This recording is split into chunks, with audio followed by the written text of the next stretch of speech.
S. Chan presents educational video lectures as per the new UGC CBCS curriculum. Absolutely free. Difficult science concepts made easy. Study anywhere, anytime. Harmonic oscillation, oscillating objects के बारे में हम इस channel पर हमारी previous video में बहुत अच्छे से डिस्कस कर चुके हैं। लेकिन अगर दो ऑसिलेटिंग ऑब्जेक्ट्स आपस में मिल जाएं, या कहें कि एक जनरल टर्म में दो ऑसिलेशंस अगर आपस में मिल जाएं, तो उस पे आपको क्या रिजल्ट मिलेगा।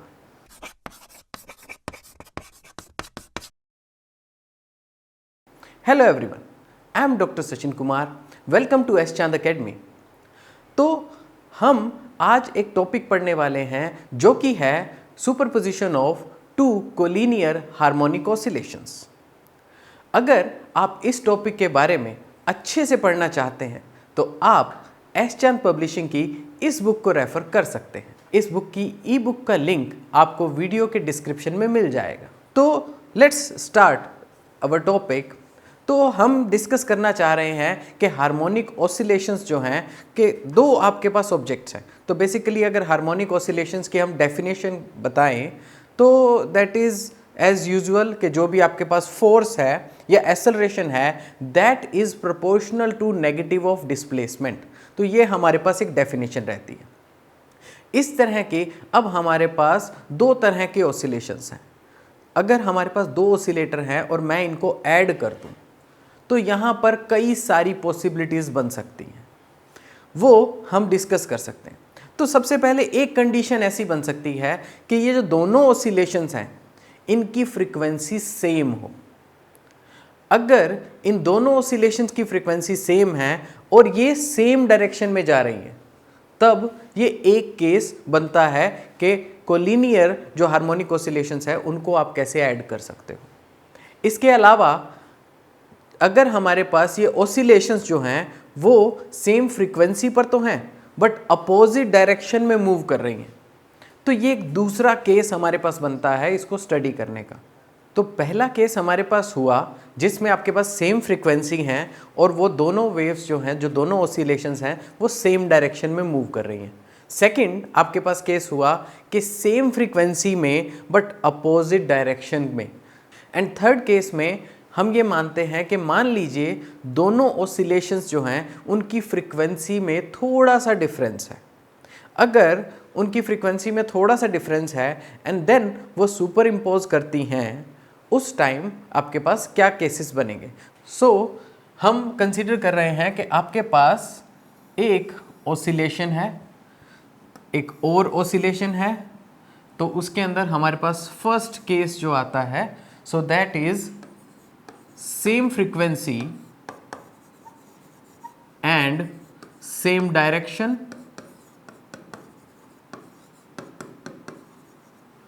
And after that, second case with us is same frequency but opposite direction,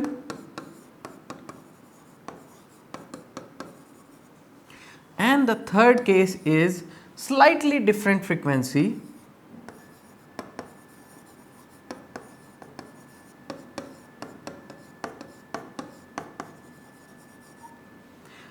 and we are taking, for the simplicity we are taking it in the same direction.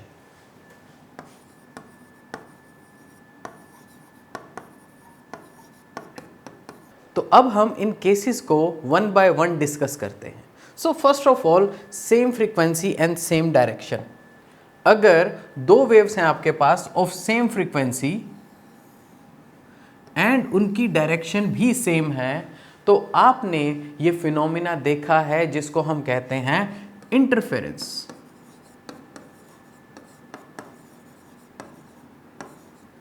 Now interference में हमने देखा है कि okay जब दोनों coherent sources हैं तो coherent sources, what does that mean कि ओवरऑल दोनों की फ्रीक्वेंसी आपके पास सेम है एंड देन अगर आपके पास क्रस्ट के ऊपर क्रस्ट है तो एंड ट्रफ के ऊपर ट्रफ है तो आपके पास ओवरऑल आइदर कंस्ट्रक्टिव इंटरफेरेंस होता है और डिस्ट्रक्टिव इंटरफेरेंस होता है। तो either they add up and अगर इनके अंदर डिफरेंस है, क्रस्ट और ट्रफ आपस में मैच करते हैं, तो वो डिस्ट्रक्टिव इंटरफेरेंस होता है। तो ओवरऑल अगर मैं इसको देखूं तो ये क्या है कि same frequency and in same direction, and इसको हम ऑलरेडी काफ़ी डिटेल से हमारे प्रीवियस लेक्चर्स में पढ़ चुके हैं। हम इसको ज़्यादा डिटेल में डिस्कस ना करते हुए नेक्स्ट स्टेप पे आगे बढ़ते हैं, जो कि और भी ज़्यादा इंपॉर्टेंट है।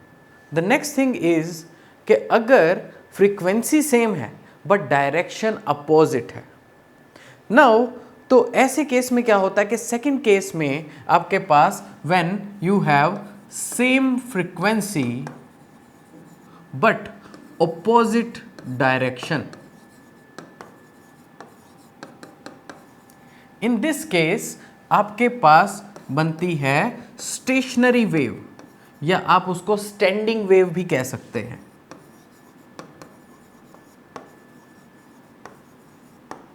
यस, सो स्टैंडिंग वेव, अब इसमें क्या फिनोमिना होता है कि बेसिकली अगर आप देखें, आपने देखा होगा कि जैसे वॉशिंग मशीन है, ठीक है, तो उसके अंदर आपके पास पानी है। जब एक टाइम पे ड्रायर चल रहा हो एंड उसमें आपने ऑब्जर्व किया होगा कि बहुत सी पानी की वेव्स इस तरीके से बनती हैं जो अपनी ही जगह पर अप डाउन होती रहती हैं। दिस इज़ जस्ट बिकॉज कि जो भी आपके पास वॉशिंग मशीन का जो सरफेस है वो इस तरीके से वाइब्रेट कर रहा है कि उसकी वाइब्रेशन से पुश होते हुए वाटर में जो वेव्स हैं वो एक बार जा रही हैं एंड सामने की वॉल से टकरा के वही वेव्स वापस आ रही हैं।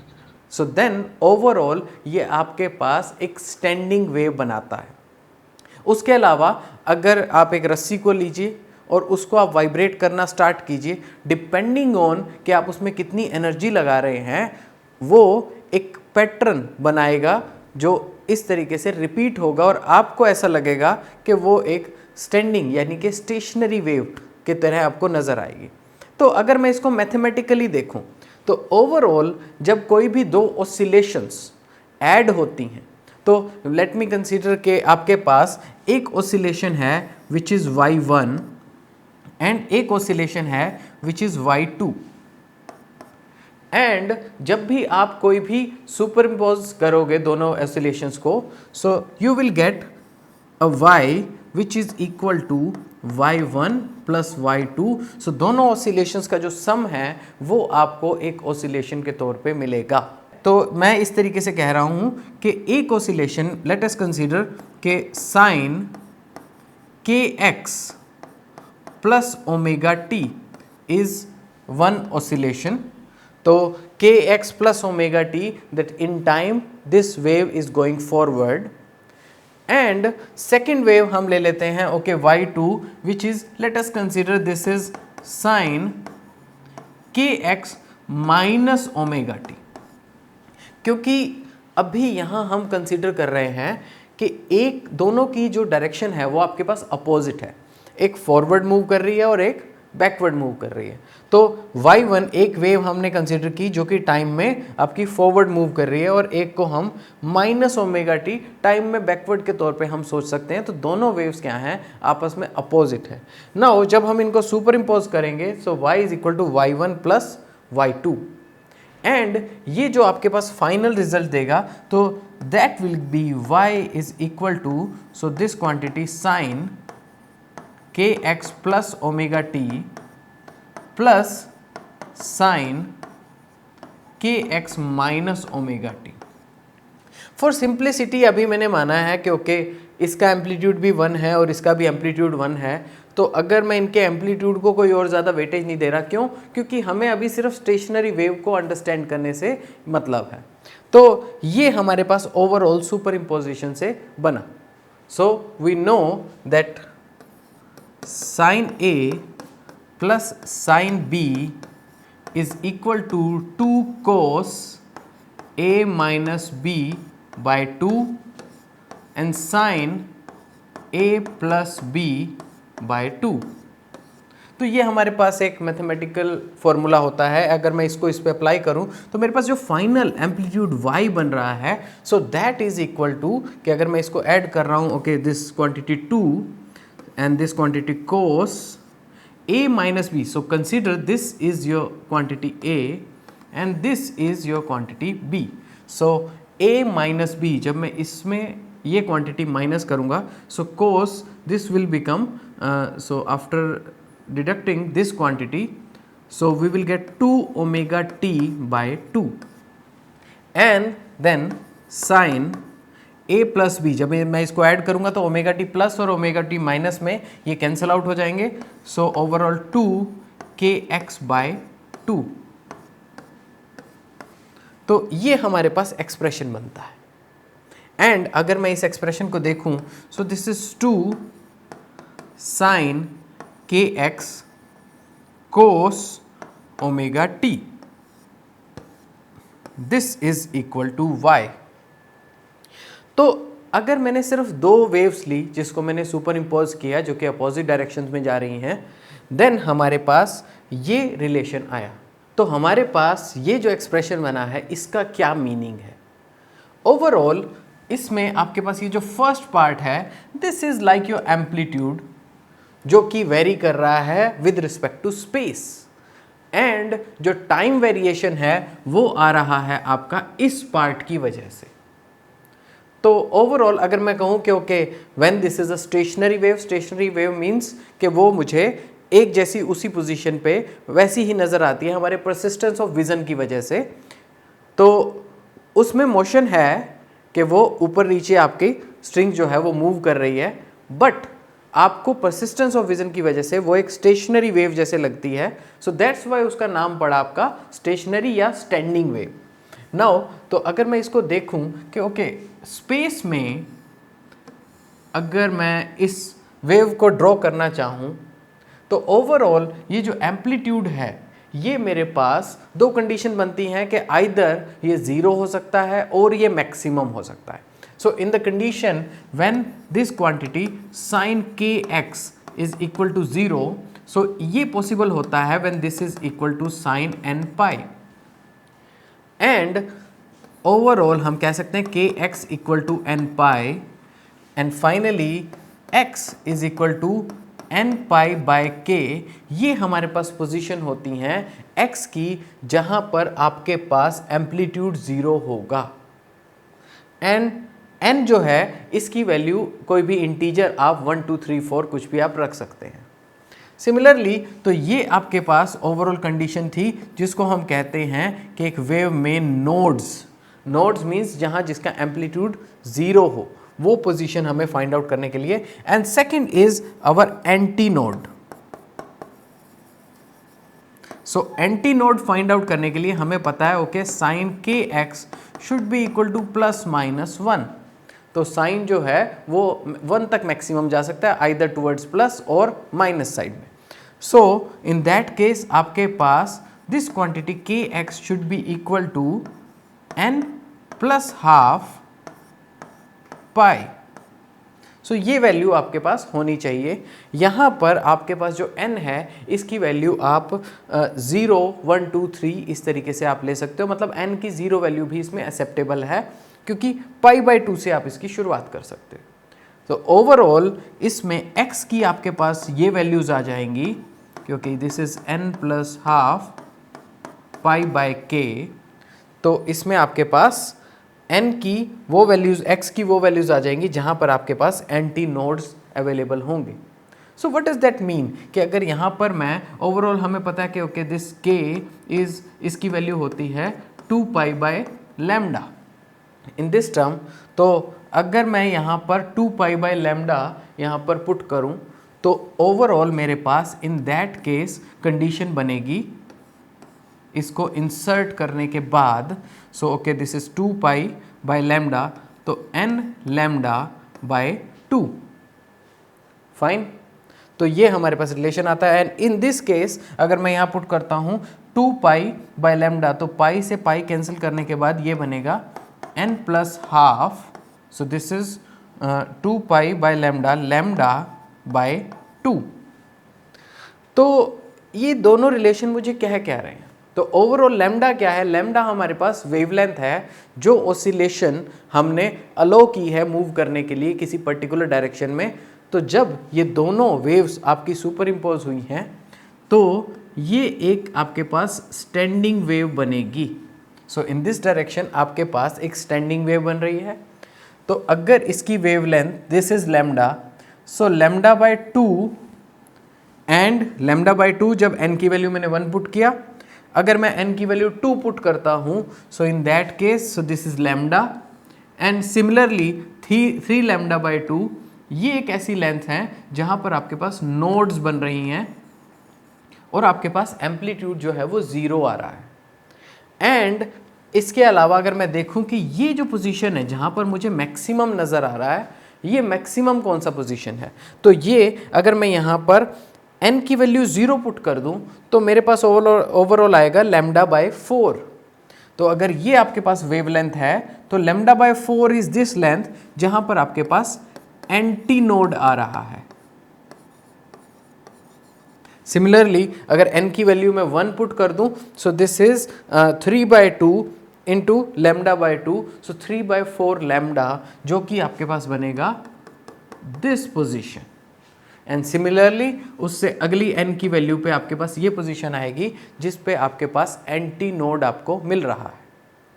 तो ओवरऑल ये आपके पास एक स्ट्रक्चर बनी जिसमें आपने दो वेव्स को, दो ऑसिलेशंस को अपोजिट डायरेक्शन में मूव किया, उनको सुपर इम्पोज किया एंड उससे जो आपको रिलेशन आया तो आपको ये इस तरीके का पैटर्न इसमें मिला।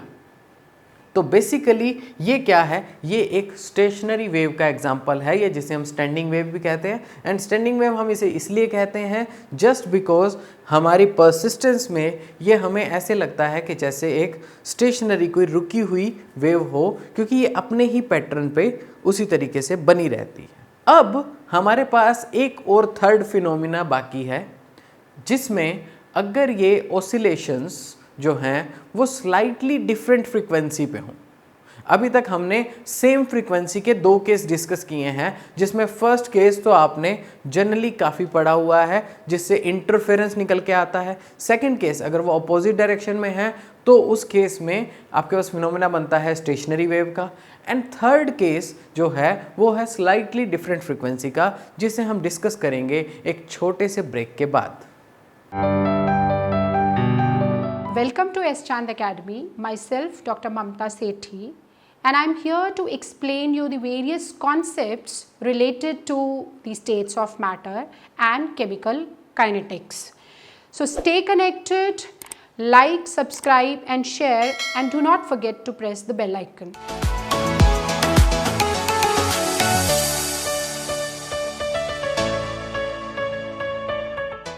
Welcome back to S Chand academy.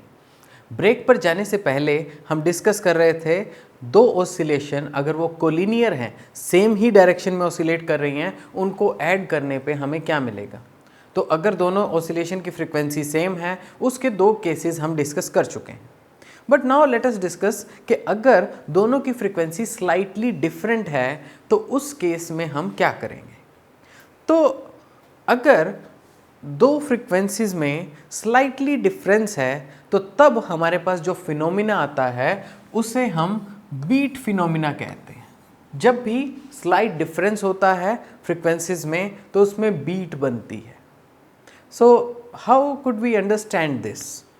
तो बेसिकली अगर इसका मैं एक जनरल लाइफ एग्जांपल दूं तो जब भी हमें गिटार को ट्यून करना होता है तो हम क्या करते हैं कि एक फ्रेट पे एक वायर को प्रेस करते हैं एंड दूसरी वायर ओपन फुल लेंथ रखते हैं। उस टाइम दोनों की फ्रीक्वेंसी सेम होनी चाहिए, फाइन। तो तब हम दोनों को बजाते हैं। अगर दोनों की फ्रीक्वेंसी में हल्का सा डिफरेंस हो तो हमें वो उसकी बीट सुनने को मिलती है। नो व्हाट इज़ बीट, तो वो एक वोबल सा साउंड होता है, ठीक है। तो जो अप डाउन जिसका एम्पलीट्यूड होता है तो वो हमें सुनने को मिलता है। तो हमें पता चल जाता है कि ओके ये जो है अभी प्रॉपरली ट्यून नहीं है, तो हम उस वायर को टाइट करते हैं या उसे लूज कर देते हैं। वो हम आने वाले कुछ लेक्चर्स में ये सीखेंगे कि ओवरऑल टेंशन का और वगैरह वगैरह कई सारे फैक्टर्स का उस पर क्या फ़र्क पड़ता है। तो बीट फिनोमिना क्या है, हमारे जो क्या कहते हैं हमारे कान सिर्फ इतने कैपेबल होते हैं कि हम अगर इस तरीके का कोई साउंड में वेरिएशन आए तो हम उसे सिर्फ 10 बीट्स पर सेकंड के हिसाब से सुन सकते हैं। उससे ज़्यादा बीट्स जो हैं वो हमारे कान जो है वो उसको आइडेंटिफाई नहीं कर सकता, इंडिविजुअली उसे हम सुनने में मतलब उसे अलग अलग करके नहीं समझ सकते। नाउ तो बीट्स अगर हम देखें तो इसमें सेम फिनोमिना वही हम लगाने वाले हैं कि आपके पास एक y है जो कि y1 प्लस y2 दो ऑसिलेशंस के सुपर इम्पोजिंग से बनेगा। तो ये जो आपके पास y1 और y2 क्या है, but this time they are slightly different in frequencies. तो अगर मैंने y1 को मैंने इमेजिन किया एंड आई से यू के okay this is sign omega 1t, तो मैं इसे साइन ओमेगा 1t के तौर पे लिख रहा हूँ। एंड इसी तरीके से y2 मैंने लिया जिसको मैं साइन ओमेगा 2t के तौर पे मैं इसको लिख रहा हूँ। So they are y1 and y2। Now अगर मैं इसको ऐड करता हूँ so y is equal to y1 plus y2, तो ये मेरे पास एक्सप्रेशन बनेगा as usual sine omega 1t plus sine omega 2t। Now ये क्या है कि हमने इसमें ओमेगा 1t और ओमेगा 2t इसको हमने इस वजह से लिया है क्योंकि हमने just for the sake of simplifying हमने इसमें kx का फैक्टर जो कि फेज़ का फैक्टर हम जिसे मान सकते हैं किसी केस में, तो उसे हमने एक बार हटाया है। एंड ये सिंप्लीफाइड हमने वेव फंक्शंस लिए हैं ताकि हम बीट के फिनोमिना को समझ सकें। तो अब जब हमने दो साइन ऑसिलेशंस, दो साइनोसॉइडल ऑसिलेशंस को अगर मैंने ऐड किया है तो मेरे पास क्या एक्सप्रेशन आना चाहिए? सेम फॉर्मूला जो हमने ब्रेक से पहले यूज़ किया था जिसमें ये था ओके आपके पास sine A plus sine B is equal to 2 cos A minus B by 2 and sine A plus B by 2। तो ये आपके पास फॉर्मूला रहता है। अब इसी फॉर्मूले को अगर मैं अप्लाई करूं so what we get, so 2 cos A minus B। तो अगर मैं इसको let us consider this to be A and this to be B, तो A माइनस B, तो मेरे पास आ जाएगा expression omega 1 minus omega 2 t and divide by 2। Along with this मेरे पास आएगा sine omega 1 plus omega 2 t and divide by 2। So we will overall get this expression. Now इसमें हम देख सकते हैं कि एक जगह पर आपके पास है ओमेगा 1 माइनस ओमेगा 2 जो कि ओवरऑल आपके पास क्वांटिटी है क्योंकि एक फ्रीक्वेंसी और दूसरी फ्रीक्वेंसी के बीच का डिफरेंस। एंड एक आपके पास कंडीशन बनती है okay this is sign omega 1 plus omega 2 जिसमें दोनों फ्रीक्वेंसीज का सम हो जाता है। तो ओवरऑल इसमें दो तरह की आपकी क्वांटिटीज़ जो हैं वो इम्पोर्टेंट है। फर्स्ट आपके पास फ्रीक्वेंसीज का डिफरेंस यहाँ पर आना चाहिए। सेकंड आपके पास इन दोनों फ्रीक्वेंसीज का सम आना चाहिए। तो अगर अभी ये मेरे पास एंगुलर फ्रीक्वेंसी ओमेगा के टर्म में है, अगर मैं इसे फ्रीक्वेंसी के टर्म में लिखना चाहूँ तो वो भी हम लिख सकते हैं okay this term is 2 cos, so omega को हम लिख सकते हैं 2 पाई f, जिसमें ओमेगा जो है वो आपके पास एंगुलर फ्रीक्वेंसी है और f जो है वो नॉर्मल ऑसिलेटिंग फ्रीक्वेंसी है आपके पास।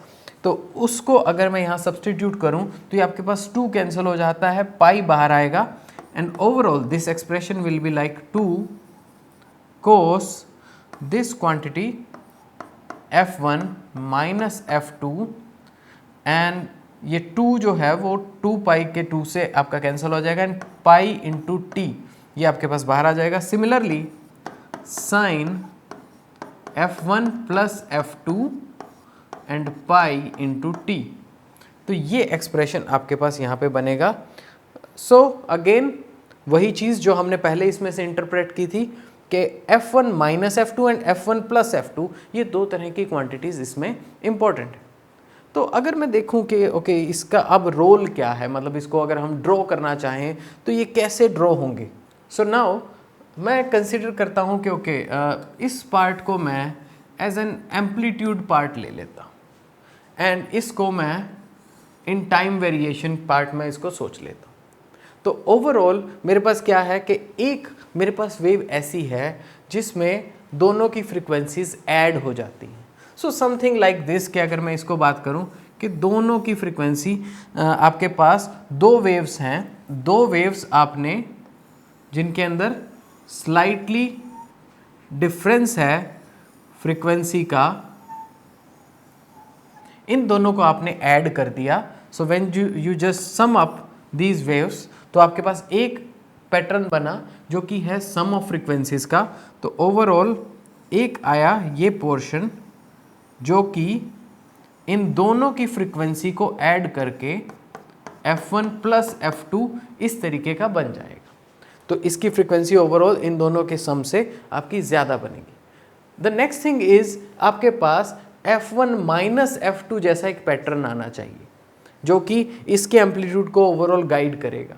तो f1 माइनस f2 क्या है कि ये एक फ्रीक्वेंसी है जो कि दोनों के डिफरेंस में एक बहुत कम नंबर आना चाहिए। सो ये ओवरऑल इन दोनों का अगर मैं डिफरेंस फाइंड आउट करूंगा तो मेरे पास इस तरीके की कोई ब्रॉड वेव आ जाएगी। फाइनली अगर मैं इनको ऐड करना चाहूं तो इन दोनों को ऐड करके मेरे पास इस तरीके की एक वेव बन सकती है।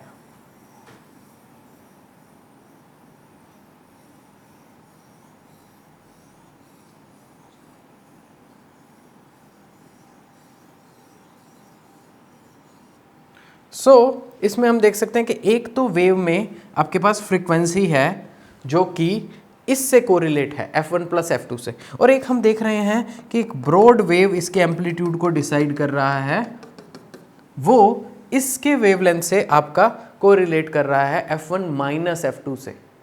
ओवरऑल इसमें आप देखेंगे कि यहाँ आपको मैक्सिमम एक एम्पलीट्यूड मिला, देन एम्पलीट्यूड कम मिला, फिर एम्पलीट्यूड फिर से थोड़ा सा ज़्यादा मिला। तो ओवरऑल ये एक तरह का वोबल साउंड जिसको हम कहते हैं कि वॉल्यूम कम ज़्यादा इस तरीके के पैटर्न में आपको मिलने लगता है। तो वो एक बीट होती है जिसे प्रोड्यूस करने के लिए दो डिफरेंट फ्रीक्वेंसी की जो आपकी ऑसिलेशंस है उसको मिलाया जाता है। बेसिकली आपने साउंड के फिनोमिना में इसको काफ़ी देखा होगा। नाउ अगर एज अ समरी मैं इसको देखूं तो हमने सबसे पहले सिंपल हार्मोनिक मोशन उसको हमने सोचा कि ओके ये हमारे पास एक ऑसिलेशन जो है सिंपल हार्मोनिक या एक साइनोसॉइडल टाइप की ऑसिलेशन जो है उसको हमने अंडरस्टैंड किया, उसकी बेसिक डेफिनेशन। नाउ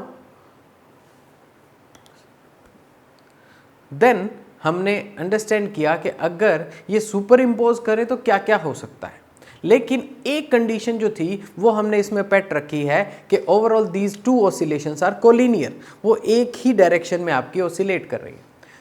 आइदर ये दोनों एक पर्टिकुलर डायरेक्शन में मूव कर सकती हैं और ये एक दूसरे के अगेंस्ट मूव कर सकती हैं, या तीसरी कंडीशन आपके पास बनती है कि ये थोड़ी सी स्लाइटली डिफरेंट फ्रिक्वेंसी पे मूव कर सकती हैं।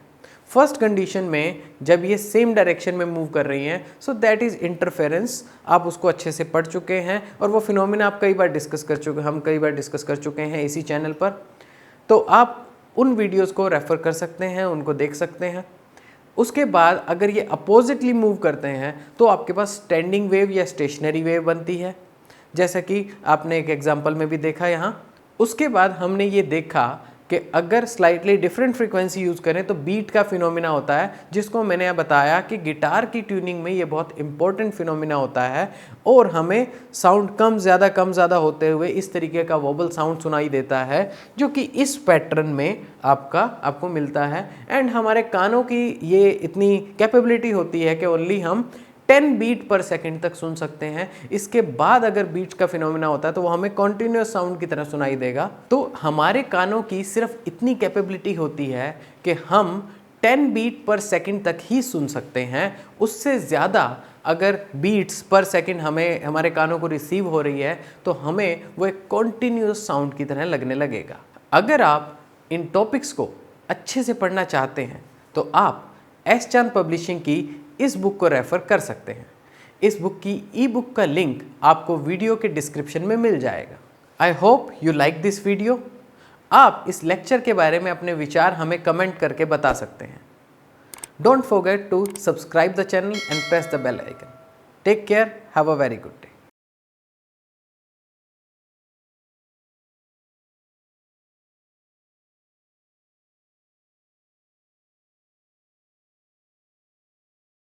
All rights reserved. This video has been prepared for educational purposes only. No part of it may be reproduced or copied without the permission of the copyright holder.